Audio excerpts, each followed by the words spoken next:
E eu quero que você abra sua Bíblia no livro do profeta Isaías, capítulo de número 6. É um texto muito conhecido.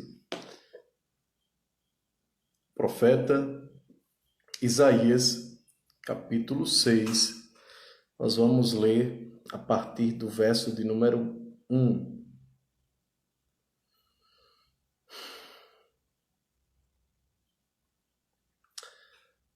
No ano em que o rei Uzias morreu, eu vi o Senhor assentado num trono alto e exaltado. E a aba de sua veste enchia o templo. Acima dele estavam os serafins. Cada um deles tinha 6 asas. Com 2 cobriam o rosto, com 2 cobriam os pés, e com 2 voavam. E proclamavam uns aos outros: Santo, Santo, Santo é o Senhor dos exércitos. A terra inteira está cheia da sua glória. Ao som das suas vozes, os batentes das portas tremeram e o templo ficou cheio de fumaça. Então gritei: ai de mim! Estou perdido, pois sou um homem de lábios impuros e vivo no meio de um povo de lábios impuros. Os meus olhos viram o Rei, o Senhor dos exércitos. Logo um dos serafins voou até mim, trazendo uma brasa viva, que havia tirado do altar com uma tenaz. Com ela tocou a minha boca e disse: Veja, isto tocou os seus lábios. Por isso, a sua culpa será removida e o seu pecado será perdoado. Eu acho que este texto é um daqueles que nós temos como os prediletos da Escritura. Existem textos que são emblemáticos, por exemplo, Salmo de número 23, Salmo de número 91. E eu acredito que Isaías 6 também se encontra, dentro deste grupo.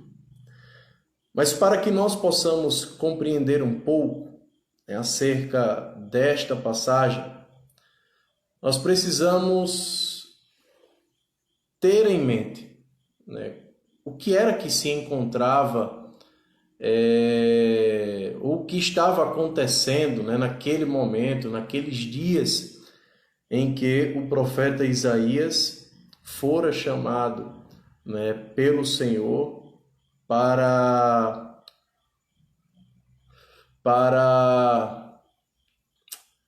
ser esse profeta, para ser esse homem separado por Deus e ser boca do Senhor para aquela nação, para a nação de Judá. Eu acredito que vocês já ouviram em outro momento, de mim ou do pastor Valone, que Israel, até os dias de Salomão, Israel era uma nação só. Com a morte de Salomão, vocês já têm conhecimento disso. A nação de Israel ela foi dividida. Ela foi dividida em 2 reinos, chamados o Reino Sul e o Reino Norte. O Reino Sul se refere ao rei ou à cidade de Judá, que era constituído apenas por 2 tribos, e o Reino Norte constituído por 10 cidades ou por 10 nações, por 10 tribos. O Reino Norte era maior. E o profeta Isaías, ou melhor dizendo, né, o rei Uzias, que é declarado aí no verso de número 1, ele foi um rei levantado por Deus para reinar ou liderar o reino sul, ou seja, o reino de Judá. E ele é rei de Judá por 52 anos. Né? Com a morte do seu pai, ele reina 52 anos. E você pode ver isso lá em 2 Crônicas, capítulo de número 26. E eu quero ler 3 versículos com vocês do capítulo de número 26, para que vocês possam entender a situação espiritual, a situação política, a situação, social da nação nesta época. Né? E aí a gente vai voltar lá para o texto de Isaías. Então, capítulo de número 26 de 2 Crônicas, verso de número 1, vai dizer que então todo o povo de Judá proclamou rei a Uzias, de 16 anos de idade, no lugar de seu pai Amazias. Foi ele que reconquistou e reconstruiu a cidade de Elate para Judá, depois que Amazias descansou com os seus antepassados. E aí no verso 3 vai dizer, Uzias tinha 16 anos de idade quando se tornou rei e reinou 52 anos em Jerusalém. Né? Jerusalém, Judá, e aí é o reino sul, como eu havia falado para vocês. No verso 4 vai dizer que ele fez o que o Senhor aprova, tal como seu pai Amazias, e buscou a Deus durante a vida de Zacarias, que o instruiu no temor de Deus. Enquanto buscou o Senhor, Deus o fez prosperar. Só que observe agora, salte comigo para o verso de número 16 do capítulo de número 26. O verso de número 16 vai dizer o seguinte: entretanto, depois que Uzias se tornou poderoso, o seu orgulho provocou a sua queda. Ele foi infiel ao Senhor, o seu Deus, e entrou no templo do Senhor para queimar incenso no altar de incenso. Então me parece que Uzias, ele começou até bem, mas ele não terminou bem. Começou até de maneira positiva, mas terminou de maneira negativa. É o que pode acontecer com todo e qualquer cristão. Aquele que está de pé, cuide-se para que não caia. Então, chegamos aqui no capítulo 6, verso de número 1, depois de termos uma radiografia dos tempos do rei Uzias. Foi um tempo aí de 52 anos, onde o povo teve um líder que desfrutou de uma comunhão com Deus, só que dado o momento da sua vida, ele foi alguém que negligenciou ao Senhor. Então, quando ele morre, o povo está vivendo o que nós percebemos no verso de número 16. Ora, se o rei, aquele que era tido como exemplo para a nação, estava naufragado, no distanciamento ao Senhor, vivendo de maneira negligente diante de Deus, imagine um povo. Pois se você fizer uma leitura rápida na história dos reis de Israel, de Judá, você vai ver que o povo dependia muito também da maneira que o rei conduzia a sua nação ou aquela nação. Quando era um rei que temia o Senhor, o povo também temia o Senhor, mas quando era um rei que era mau, que não temia o Senhor, que adorava a outros deuses, também o povo tinha as mesmas práticas, né? Então Isaías surge, o seu chamado se dá num momento deplorável, num momento onde a nação de Judá vive uma crise identitária, uma crise espiritual, um momento muito difícil. E eu acho que isso, né, de certa maneira dialoga, irmãos, com os nossos dias. Dialoga com os nossos dias, dialoga com aquilo que nós vivemos, o momento também que nós experimentamos, que nós estamos, é um momento de crise. É um momento onde a igreja do Senhor precisa se voltar à Escritura e ouvir aquilo que o Rei dos Reis, né, o Senhor Jesus, tem para nos dizer, tem para falar ao nosso coração. Então, no ano em que o rei Uzias morreu, o profeta, né, ele diz aqui, Isaías, eu vi o Senhor assentado num trono alto e exaltado, e a aba de sua veste enchia o templo. Acima dele estavam serafins, cada um deles tinha 6 asas, com 2 cobriam o rosto, com 2 cobriam os pés e com 2 voavam. Então, o que é que Isaías ele descreve aqui?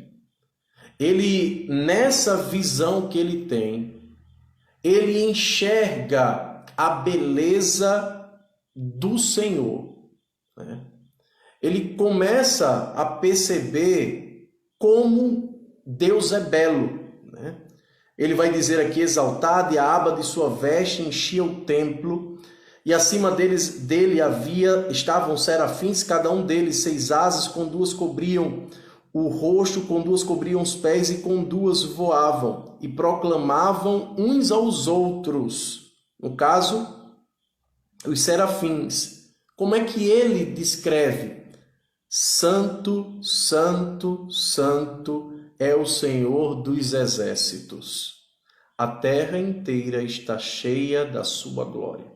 Então aqui nós percebemos, nessa visão, a beleza de Deus. E a beleza de Deus é refletida neste verso, ou nestes versos, a partir daquilo que Ele é, a partir da sua santidade.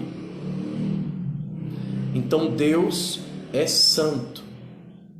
E o interessante, irmãos, nesse texto, é que no português, né, a gente tem o grau superlativo, né? Uma pessoa é muito rica, uma pessoa é riquíssima, né? Uma pessoa ela é muito linda, ela é lindíssima. Existe esse grau no português, né? Quando a gente estuda lá o superlativo.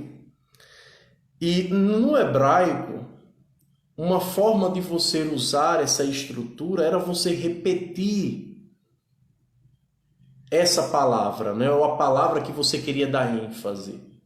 Então, o que o profeta está querendo nos dizer aqui não é que Deus apenas é santo.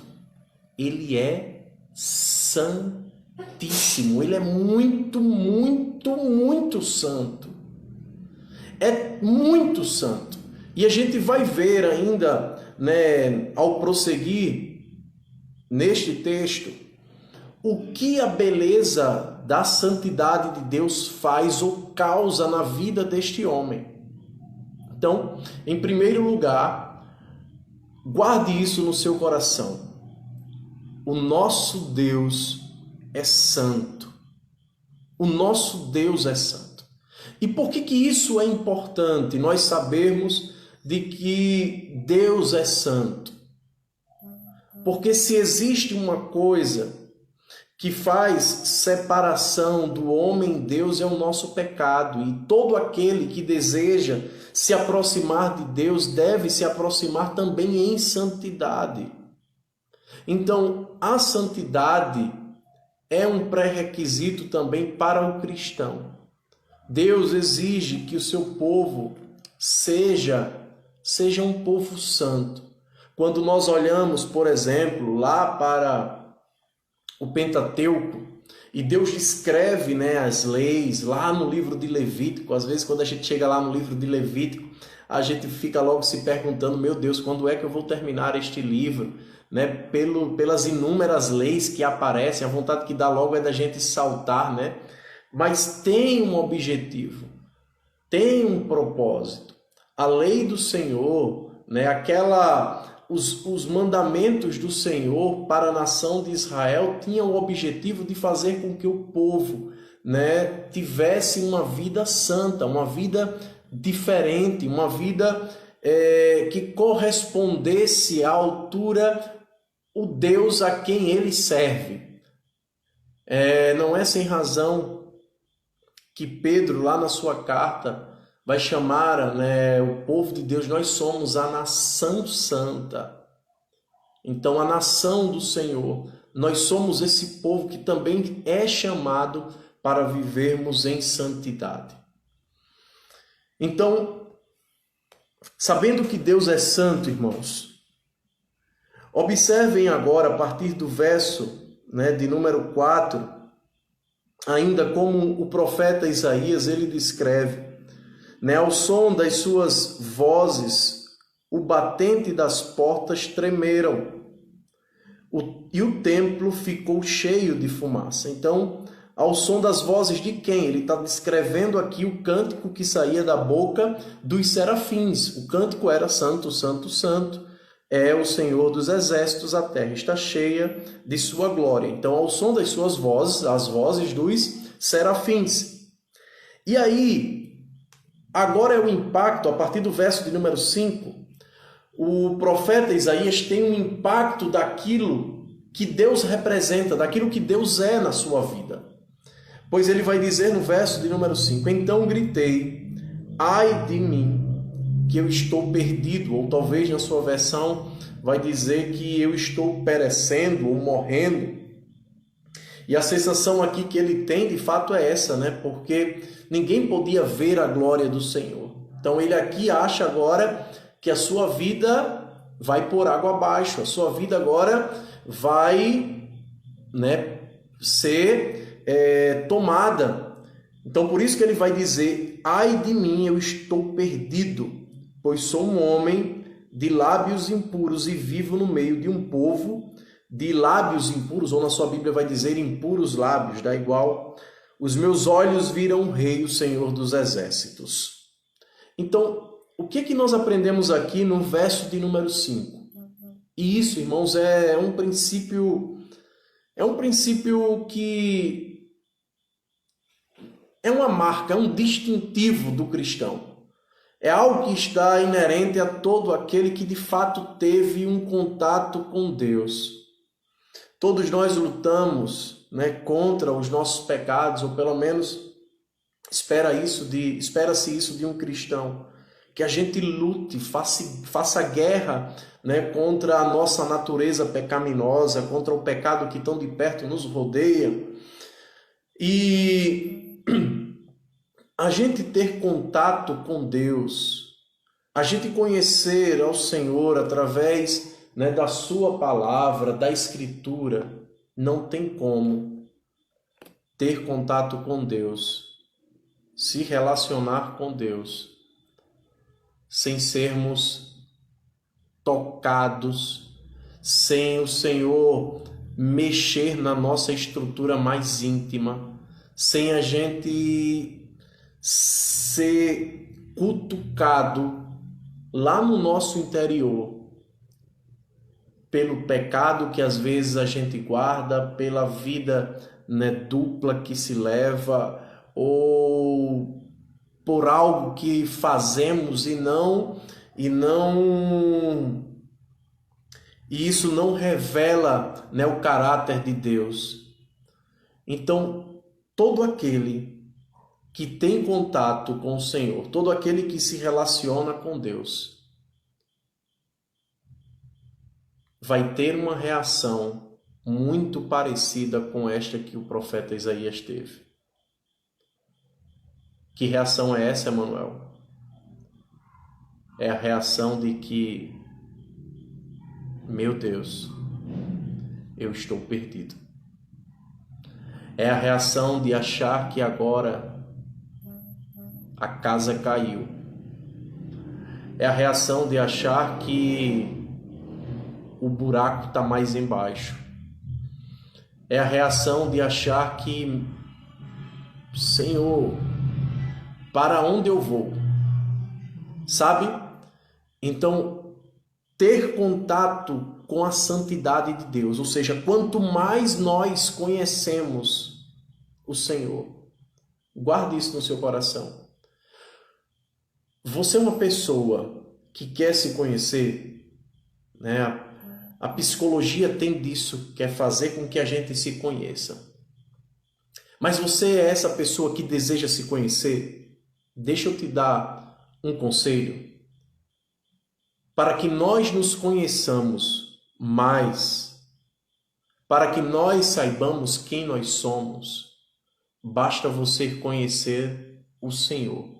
Quanto mais conhecemos o Senhor, mais o Senhor revela quem nós somos, irmãos. Quanto mais nos aproximamos de Deus, mais conhecemos da nossa natureza. Porque todo aquele que se aproxima de Deus, a santidade do Senhor, Deus é luz. Quanto mais nós nos aproximamos dele, dessa luz, essa luz vai mostrando, vai revelando coisas que outrora não conseguíamos ver. Então, meus amigos, se você deseja parar, se você deseja levar uma vida agora diferente, a partir desse momento que nós vivemos, talvez seja na sua casa, né, a situação deplorável que você enfrenta, no seu trabalho, né, na sua universidade, enfim, não sei qual é o ambiente que você frequenta e vive, que revela uma situação deplorável, uma situação parecida com esta que nós vivemos aqui, ou observamos aqui no contexto do capítulo de número 6, quando o rei Uzias morre. Mas se você quer fazer a diferença, conheça o Senhor. Experimente ainda mais do Senhor. Você se lembra lá de João 4, por exemplo? O que é que nós temos lá em João 4? É um texto muito conhecido. A tão conhecida passagem da mulher samaritana. Tudo começa através de um diálogo. Jesus está ali no poço de Jacó. E aí ao meio-dia chega uma mulher, né? Os discípulos foram à cidade próxima para comprar comida. E está lá Jesus, né? Conversando com a mulher, ele pede água. A mulher questiona Jesus: como podes, tu sendo judeu, pede água para beber a mim, que sou uma mulher samaritana? E aí o texto vai dizer que de acordo com a cultura, né, o contexto da época, os samaritanos não se davam bem, né, com os judeus ou vice-versa. E aí depois, lá para frente, né, Jesus vai dizer para aquela mulher: isso, irmã Sueli. E aí Jesus vai dizer para aquela mulher, né, se ela soubesse quem de fato estava pedindo a ela água, né, para beber, ela seria de fato, né, impactada, né? Como foi, né? A gente vai ver ao final dessa passagem, ela foi impactada pelo Filho de Deus, por Jesus. É tanto que Jesus revela que aquela mulher teve, né, vários relacionamentos, e a pessoa que ela estava com ele não era de fato marido dela. O que eu estou querendo dizer com essa passagem? É que quando aquela mulher sai dali e sai transformada, ela sai já uma missionária, porque ela corre, né, para a sua cidade para anunciar, né, que esteve com Jesus. Ela sai diferente, irmãos. Ela sai tocada, ela sai transformada. Então é isso que Jesus faz com aqueles que se aproximam dele. É isso que Jesus faz com aqueles que se aproximam da sua palavra. São transformados. E é isso que nós precisamos enquanto igreja. Enquanto igreja, viver. Igreja não é evento. Não é.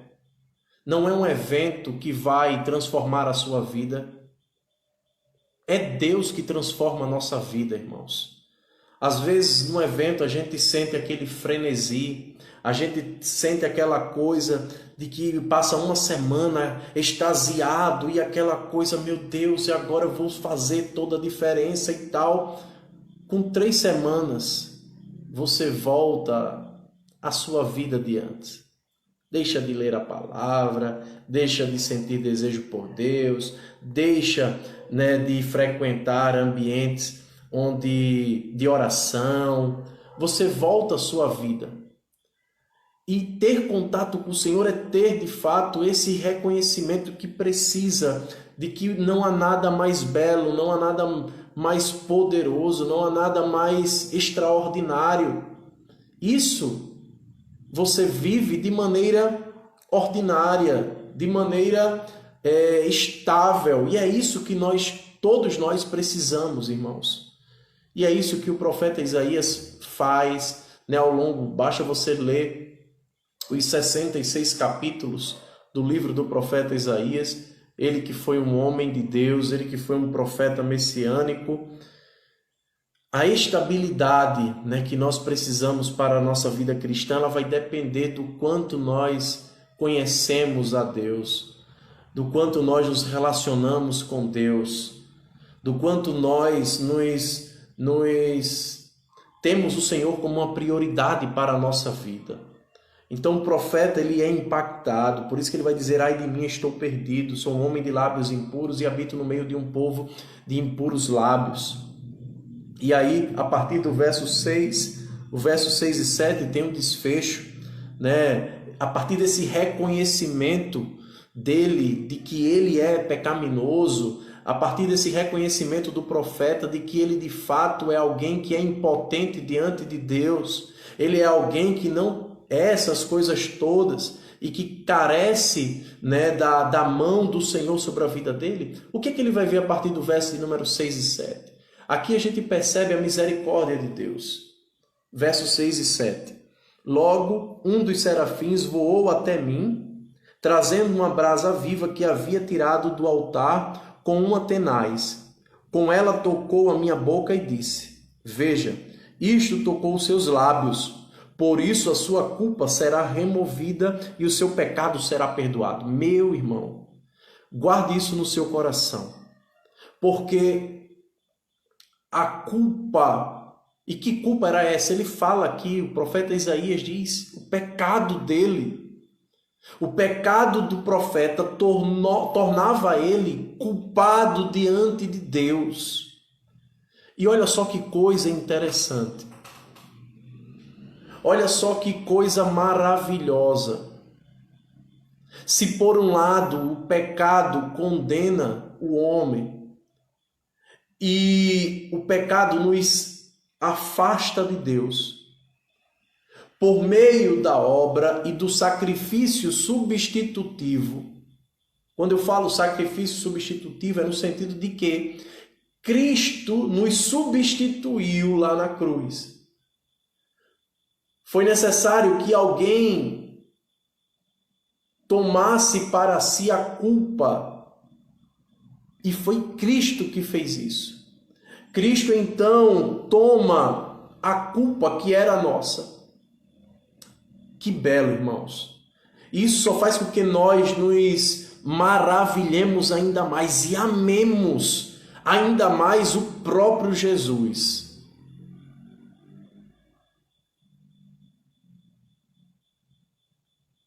Todos nós estávamos condenados, mas alguém desejou, alguém se colocou no nosso meio entre nós e Deus e tomou a culpa.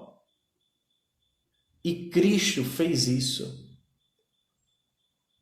O Filho de Deus, para que nós fôssemos salvos por Ele. Então, se maravilhe. Então, meu irmão, se alegre na obra substitutiva, no sacrifício de Cristo, porque Ele tomou a nossa culpa. Ele fez com que o nosso pecado, a nossa ruína fosse revertida em comunhão. Então que você possa usufruir desta comunhão. Que você possa chorar. Você tem chorado diante de Deus? Você tem sentido? Ou as coisas do Senhor tocam o seu coração? Te sensibiliza? Isso aqui não é sensacionalismo, irmãos, não é. Mas não há como a gente não se sensibilizar. Não há como a gente não se sensibilizar quando nós enxergamos o amor deste Deus tão imenso, tão gigantesco, tão grande, por pecadores, por pessoas que estavam perdidas. Bem, eu não sei, irmãos, com o que você tem lutado. Eu não sei quais são os teus pecados. Eu não sei quais têm sido, as tuas lutas, o teu tormento. Mas o que eu posso te dizer é que o Senhor tem perdão. O Senhor tem misericórdia. O Senhor, Ele é bondoso. E o que todos nós precisamos fazer é reconhecer a nossa miserabilidade. Então, que a gente possa fazer isso a partir de hoje. Assim como o profeta, reconhecer quem Deus é, santo. Reconhecendo quem Deus é, percebemos a nossa miserabilidade, curvamos a nossa cabeça, porque não somos aquilo que tanto pensamos ou imaginamos. Às vezes as pessoas elas querem se sobrepujar a outras, sabe? Às vezes as pessoas se acham no direito de pisar as outras, se acham no direito de achar que elas são melhores do que as outras, mas cuidado. De acordo com a Escritura, não existe ninguém melhor do que o outro. Isso se chama justiça própria e o Senhor odeia, aborrece quem tem justiça própria. Todos nós estamos aqui. Somos iguais, por isso que precisamos chorar com os que choram, se alegrar com os que se alegram. Somos pó e cinzas, isso mesmo, irmã Rosa. Somos miseráveis. Você não é tudo isso que você acha que você é. Você pode ter mestrado, você pode ter doutorado, você pode ter estudado em Harvard, você pode ter estudado em Oxford. Pense aí nas melhores universidades. Todos nós somos iguais. E a obra de Cristo está aí para nos dizer isso. Só Ele que é digno de louvor e de glória. Irmãos, eu vou encerrar. Nós só temos agora 18 segundos. Eu acho que hoje eu extrapolei um pouco. Eu peço que você ore aí, com a pessoa que você está, ao seu lado ou não. Eu vou fazer isso aqui porque 5 segundos agora. Peço perdão a todos pelo tempo